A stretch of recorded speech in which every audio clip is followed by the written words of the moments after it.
SIT के जरिए अब शुरुआत हो चुकी है कि वो जो इतने दिनों से गड़बड़ चल रही थी राम मंदिर के भीतर, उस पर न सिर्फ अंकुश लगेगा बल्कि जिन्होंने अब तक ये गड़बड़ की है उनको अंजाम तक पहुंचते हुए भी देखा जाएगा। अनिल दुबे राष्ट्रीय महासचिव हैं आरएलडी के, हमारे साथ इस चर्चा में जुड़ रहे हैं। श्री राज नायर हमारे साथ जुड़ रहे हैं जो कि प्रवक्ता हैं विश्व हिंदू परिषद के। इसके अलावा डॉक्टर अरविंद जैन डीजीपी रहे हैं उत्तर प्रदेश के, वो हमारे साथ जुड़ रहे हैं। सुनील साजन हैं जो कि प्रवक्ता हैं समाजवादी पार्टी के, वो भी हमारे साथ इस चर्चा का हिस्सा हैं। और साधना भारती हमारे साथ जुड़ रही हैं जो कि प्रवक्ता हैं कांग्रेस की। आप सबका बहुत स्वागत करता हूं। और सबसे पहले तो ये कि एसआईटी बगैर किसी एफआईआर के हो गई, एसआईटी में नाम तो है लेकिन एफआईआर होगी कि नहीं होगी, ये तमाम बातें जो कही जा रही हैं। अभी हमने अजय राय जो कि कांग्रेस के मुखिया हैं उत्तर प्रदेश के, उनके मुंह से भी ये बात आते हुए सुनी। उन्होंने कहा कि वही जांच कर रहे हैं, उन्हीं को ये रिपोर्ट दे दी गई है, इसमें आगे एसआईटी केवल सरकार जहां फंसती है वहां शुरू कर दिया जाता है, इससे कुछ हासिल नहीं होता है। अरविंद जैन साहब जो कि यूपी के डीजीपी रहे हैं, उनकी निगाह में भी क्या ये बातें वाकई सब्सटेंटिव तरीके से तथ्यात्मक तौर पे वैसी हैं जैसी अजय राय कह रहे हैं? अरविंद जी। जी नहीं, देखिए, ट्रस्ट ने जैसे ही रिक्वेस्ट की स्टेट गवर्नमेंट से, स्टेट गवर्नमेंट के द्वारा एसआईटी को फॉर्म करना, उनको 7 दिवस के अंदर अंदर रिपोर्ट के लिए कहना, ये इंटेंट दिखाता है कि उसमें फर्दर एक्शन आगे होगा।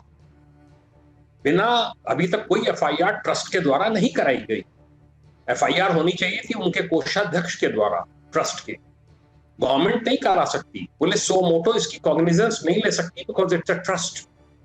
उन्होंने कहा कि गड़बड़ियां की जो शिकायत है इसकी कृपया जांच करा लें। स्टेट गवर्नमेंट ने बिल्कुल सही स्टेप उठाया है। इसमें फाइनेंस डिपार्टमेंट का भी एक ऑफिसर है और 2 बहुत आउटस्टैंडिंग ऑफिसर्स यूपी काडर के हैं, आईएएस आईपीएस के, जो कि उस कमेटी को देख रहे हैं। उन्होंने प्रारंभिक जांच की रिपोर्ट दे दी है सर। मुझे पता नहीं, मैंने भी देखी नहीं है। उन्होंने रिकमेंडेशन दी होगी, इस रिकमेंडेशन के ऊपर अब एफआईआर लॉन्च होगी और उसमें उन्होंने इंगित किया होगा कि किस किस का दोष प्रतीत होता है।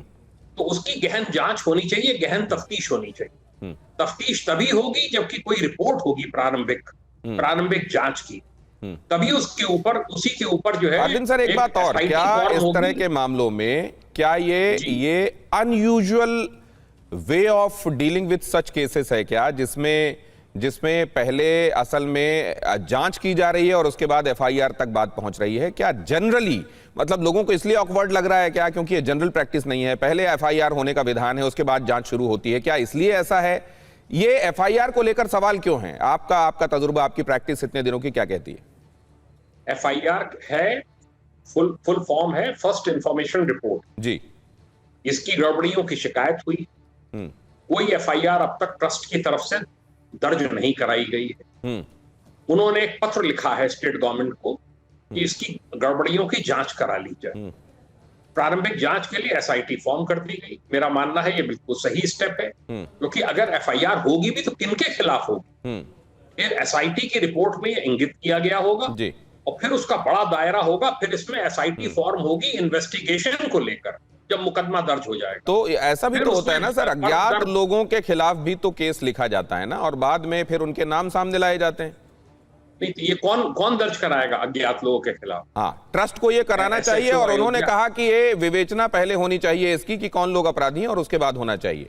नहीं, वो ठीक है, होता यही है। हाँ, होता यही है, पर जब यहाँ पर कोई एफआईआर नहीं लॉन्च की गई है, ठीक है, तो एफआईआर लॉन्च करने का आधार तो बनाना पड़ेगा। ठीक है, आपने महत्वपूर्ण बात कही। अब मैं जरा इसको लेकर साधना जी के पास जाना चाहता हूं। पहले कांग्रेस की तरफ से, न सिर्फ कांग्रेस की तरफ से बल्कि समाजवादी पार्टी की तरफ से भी ये बात बार बार कही गई कि क्यों एफआईआर इस मामले में पहले नहीं हुई। क्या अरविंद जी ने, अब अरविंद जी तो जाहिर है ए पॉलिटिकल आदमी हैं, क्या इस बात का जवाब मिलता है साधना जी कि क्यों नहीं हुई एफआईआर? और दूसरी बात ये भी मैं आपसे जानना चाहता हूं कि अगर ऐसा था तो क्यों नहीं विपक्ष के वो तमाम नेता जिनको ये लग रहा था कि गड़बड़ हुई है एफआईआर के संदर्भ में, उन्होंने कोई कोशिश की? जी आदरणीय दिनेश जी, देखिए, सबसे पहली बात तो ये कि आप कह रहे हैं कि कोशिश नहीं की गई, लगातार पत्र भी लिखा गया भाई, और लगातार ये मांग उठाई गई, क्योंकि गड़बड़ी अभी की थोड़ी ना है, गड़बड़ी 2021 में भी उठाई गई। आदरणीय प्रियंका गांधी जी ने भी ट्वीट भी किया था इस पर कि एक जमीन जो कि 2 करोड़ की है, 5 मिनट के बाद मात्र वो 18.5 करोड़ में खरीद ली जाती है ट्रस्ट के द्वारा, और गवाह भी सेम है दोनों में। और उसके बाद आप लगा लीजिए कि एक जमीन जो कि 2,92,86,000 रुपए की है, उसे ट्रस्ट के महासचिव चंपत राय जी के द्वारा 1,61,00,000 रुपए में खरीद लिया जाता है।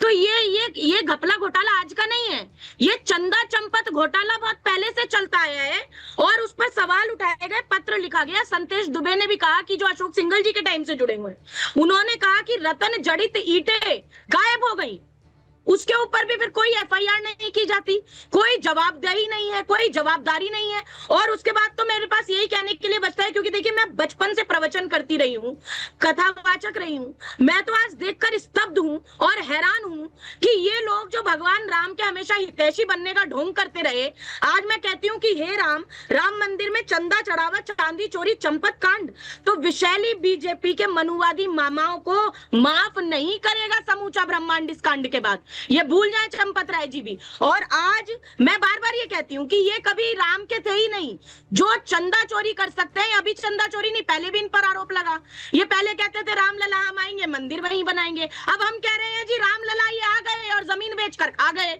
और राम मंदिर कोई भाजपा के आदेश पर तो नहीं बना था दिनेश जी, ये राम मंदिर तो माननीय सुप्रीम कोर्ट के आदेश पर बना था। तो राम को अपनी बपौती समझने का काम भाजपा ने हमेशा किया, और वोट के लिए भगवान राम का इस्तेमाल करने का काम हमेशा किया। तो ये लोग वही हैं जिन्होंने संजय निषाद जी से ठगबंधन बना के रखा, तोड़ा नहीं। संजय निषाद जी ने क्या कहा था कि भगवान राम जी तो दशरथ के पुत्र ही नहीं है। साधना जी ये पूछ के दिनेश जी थक गई राइट कि बताएं कि क्या भाजपा, तो आपके पास रेफरेंसेस की साधना जी बिल्कुल कमी नहीं होगी, क्योंकि आप कथावाचिका हैं, तो आपके पास जाहिर है बहुत सारे इन्फ्रेंसेस होंगे। लेकिन मैं एक बात जानना चाहता हूं, ये क्या ट्रस्ट की तरफ से पहले इंटरनली ये कोशिश करना और उसके बाद उनको ये लगना कि हम शायद उस तरीके से नहीं कर पाएंगे, तो ये उनकी तरफ से अभ्यर्थना जाना कि आप इसके लिए एक जांच कमेटी बनाइए और जांच कराइए? क्या यहां पर आप ये भी समझती हैं कि ये गड़बड़ अगर हुई तो उन्होंने भी इसको फ्लैग किया और कराने की कोशिश की? आपको लगता है मामला इतना सरफेस में आ चुका था कि फिर कोई रास्ता बचा नहीं था, इसलिए उनको दिखाने के लिए इसे ये करना पड़ा? अरे क्या फ्लैग किया इन्होंने, आप बताइए ना। ये तो नकारते रहे कि कोई गड़बड़ी नहीं है। ये इनका झूठ तो कोई आज से पकड़ा गया क्या? इनका झूठ तो ये भी पकड़ा गया कि इन्होंने कहा जी 13 जनवरी से 26 फरवरी तक जो श्रद्धालु गए प्रयागराज, उसके 25% इन्होंने दावा किया कि अयोध्या दर्शन करने गए। तो जब 16 करोड़ 66 करोड़ लोग गए, 66 के आप लगा लीजिए 25%, तो 16 करोड़ के लगभग 13 से 16 करोड़ हो गए। 13 से 16 करोड़ लोग अगर जा रहे हैं और दान दक्षिणा कर रहे हैं, तो 100 रुपए भी एक ने चढ़ाए होंगे तो 1600 करोड़ रुपए होते हैं। इनका आधिकारिक आंकड़ा 82 करोड़ का है। इनका ये झूठ भी पकड़ा गया। और मैं एक चीज बहुत स्पष्ट कहूंगी कि ये मेरे सामने राम के ढोंगी बनने का, राम के हितैषी बनने का ढोंग करना बंद करे। पहले तो ये बताएं कि संजय निषाद के साथ ठगबंधन तोड़ेंगे कि नहीं। उन्होंने कहा भगवान राम जी दशरथ के पुत्र नहीं।